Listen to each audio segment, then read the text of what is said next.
STS-127 executed 5 spacewalks outside the International Space Station to install the final components of Japan's Kibo laboratory.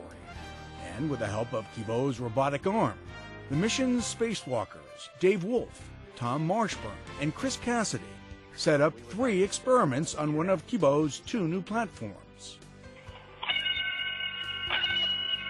STS-127 also swapped out Tim Kopra for Koichi Wakata, who'd spent 4 months aboard the ISS. Nose gear touchdown. Now, STS-127 Commander Mark Polanski, pilot Doug Hurley, Canadian Space Agency astronaut Julie Payette, and Wolf, Marshburn, Cassidy, and Wakata are all back home after a picture-perfect landing by Space Shuttle Endeavour at the Kennedy Space Center. What a fantastic mission. We are thrilled to be a part of a team that is able to accomplish missions like this. STS-127's 16-day flight was the 23rd for Endeavour and the 29th shuttle mission to the International Space Station. NASA scientists interrupted checkout and calibration of the recently refurbished Hubble Space Telescope to capture images of a new expanding spot on the face of Jupiter. Discovered by an amateur Australian astronomer, the spot was created when a small comet or asteroid plunged into Jupiter's atmosphere and disintegrated. A similar event was captured only once before, 15 years ago, when Jupiter was hit by fragments from comet Shoemaker-Levy 9. The images taken by HST's new Wide Field Camera 3 are the sharpest visible light pictures taken of the atmospheric debris from the impact, determined to be about the size of the Pacific Ocean.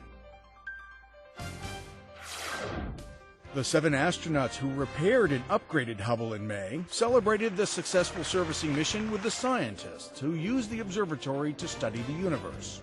Commander Scott Altman and crew presented video from their mission and met with the staff of the Space Telescope Science Institute and their families to thank them for their support and their efforts during the mission. Located in Baltimore, the Space Telescope Science Institute develops and executes Hubble's scientific program.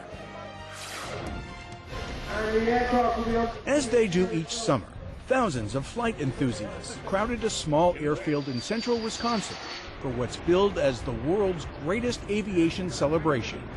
More than 2,500 aircraft, from antiques and home builts to ultralights and warbirds, are on display at the Whitman Regional Airport, home of the Experimental Aircraft Association and its annual Air Venture, better known simply by its locale, Oshkosh. As a world leader in aeronautics, for which its first A stands, NASA comes to Oshkosh each year to showcase its aircraft. This year, those included a NASA Gulfstream 3, used as a testbed for a variety of airborne research experiments. In commemoration of the 40th anniversary of the first Apollo lunar landing, a moon rock collected by astronaut Edgar Mitchell in 1971 during Apollo 14 was also on display.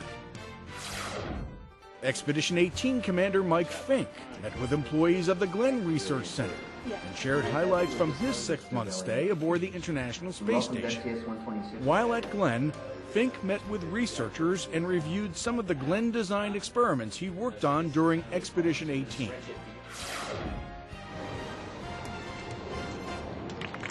At another Glenn event, a model of a futuristic aircraft concept, the hybrid wing body, was unveiled. The 1:10 scale model, roughly the size of a mid-sized vehicle, was developed by NASA and Boeing. It's called a hybrid wing body because its wings and fuselage blend together in a triangular shape. Glenn is testing parts of a new propulsion system that can be embedded in the wing of the airplane. The hybrid wing concept could revolutionize air travel because of its potential to increase fuel efficiency while reducing noise and emissions.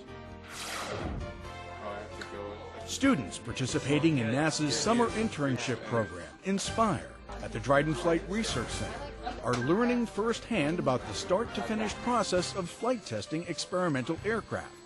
The students are working in teams to build and flight test 2 small-scale remote-controlled airplanes, from technical reviews and safety analyses to the actual data collection flights. The INSPIRE program provides the opportunity for students interested in careers in engineering, to get direct project experience prior to entering their senior year of high school or first semester of college.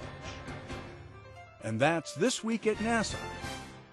For more on these and other stories, log on to www.nasa.gov.